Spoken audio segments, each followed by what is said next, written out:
Welcome back to Soma Joy. My name is Allie. Today I've got 3 ab exercises for you to try out that will help turn off your hip flexors and start to actually engage your ab muscles. Lots of times we sit all day, we have really tight fronts of our hips. That's these muscles here running from the top of the leg into the rest of the torso. Lots of times those get tight and they get a little bit too helpful, and they're really strong because they're tight and they work all day. And they start doing the job of the ab muscles instead of their own job. So these 3 ab exercises are built to help turn those off, help you find your real abs up here in the belly, and start to strengthen that area so that this area can release.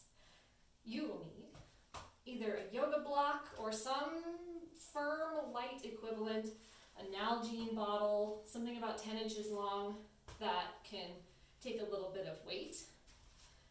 You could use, I brought a ball as an example, or you can use a foam roller and just turn it horizontal.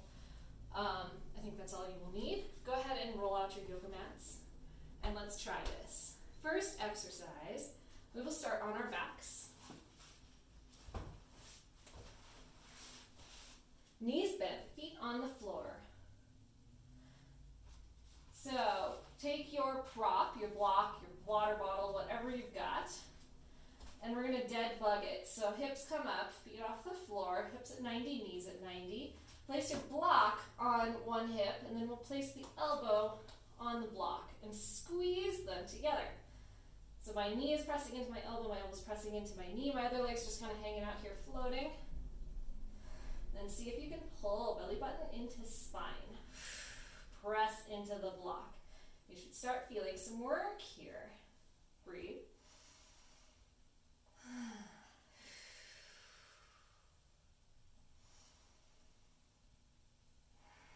Keep pulling the belly button in. This is going to activate the deeper muscles than just your six-pack.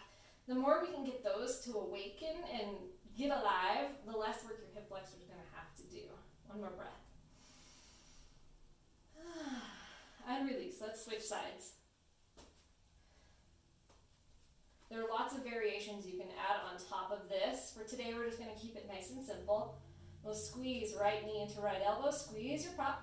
Relax the shoulders, relax the neck and head, relax the jaw. Breathe. Belly button into spine.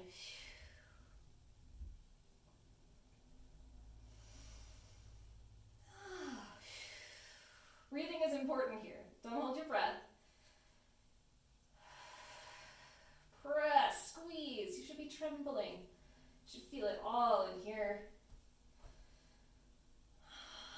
Last one, nice job. Go ahead and set that block to the side. Feel free to repeat that lots of times until you feel really tired. Your abs are going to light up and tell you where they are. For the next one, we'll stay here on our backs. Go ahead and set your block to the side. You will take the soles of the feet together, knees come wide, and just get comfy here for a second. Your hips might be like, oh, what are we doing? So give the hips a moment to adjust. Then when they're ready, we'll reach between the legs, and we're going to do a standard crunch. You're going to try to keep your knees wide here, soles of the feet together. Here we go. Sternum goes straight up. Trying not to use any neck motion. So chin doesn't get to tuck. It just goes straight up and down. Exhale on the rise. Trying to take shoulder blades up off the floor. For 4, 3, 2. Last one. Nice job. Go ahead and take a break. So this helps take the hip flexors out of the movement. They can be a little cheaty when we do a standard crunch here. They can get grippy, especially if we do our crunches here. So try it out here. You'll start feeling the inner thighs working a little bit more as you do your ab exercise. And if you've got neck issues, if the front of your neck is like, no, I hate this, you can support the back of the head with the fingers. Elbows stay nice and wide. And I'm just barely supporting back of my skull with fingertips so that it's not a head-led movement.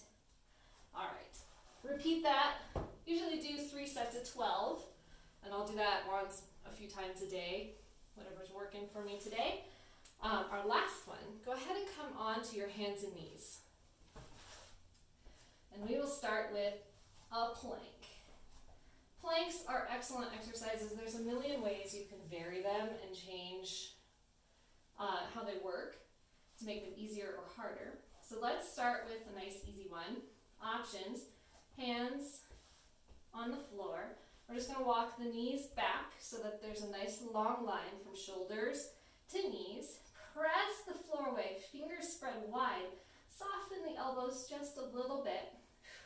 Keep pressing that floor away. Now squeeze the glutes and see if you can squeeze those muscles we were just working in the abs to pull the pelvis under. The goal is to keep the butt and the back from sagging. Pull it under. For 4, press the floor away. 2, 1. Nice job. Sit it back. We're going to make the next one harder. Shake it out. Give yourself a break. So come back onto hands and knees. We're going to take this plank up to your toes if you'd like a more challenging option. And I'm going to extend one leg back, pressing the floor away with my hands so that my shoulder blades are wide. And press the other leg back. Now, squeeze the legs together. Flex the tops of the thighs. Squeeze the glutes. Pull the low belly in. Press the floor away. Like you're trying to levitate away from the floor. The whole body is working. Tuck the chin.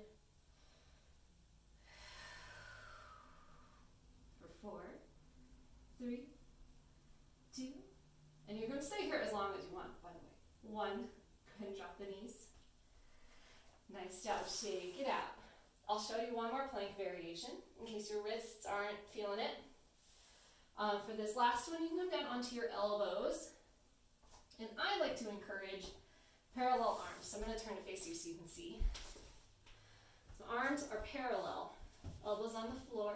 This makes it a little more challenging, and it's a little bit better for shoulder health and flexibility. So either on your knees, or you can extend the legs long. Elbows and forearms stay parallel. Press the floor away, squeeze the glutes, flex the tops of the legs. And hold it for as long as you can. Belly pulls in. Try to keep the butt from sagging or piking too high. It should be a lot of hard work. I'm trembling. 3, 2, 1. Nice job. Drop the knees. And you're done. Excellent. Those are 3 exercises to help turn off hip flexors but turn on your abs. I hope that helps. This will help reduce low back pain. It'll help keep the tension and tightness and grumpiness out of the fronts of the hips. And you'll actually be working the muscles that you want to be working. Let me know what you think. Comment down below. Tell me if this was helpful, how you guys feel. Do you feel your abs burning? Give me a like, give me a heart. I'll see you on the next one. Bye!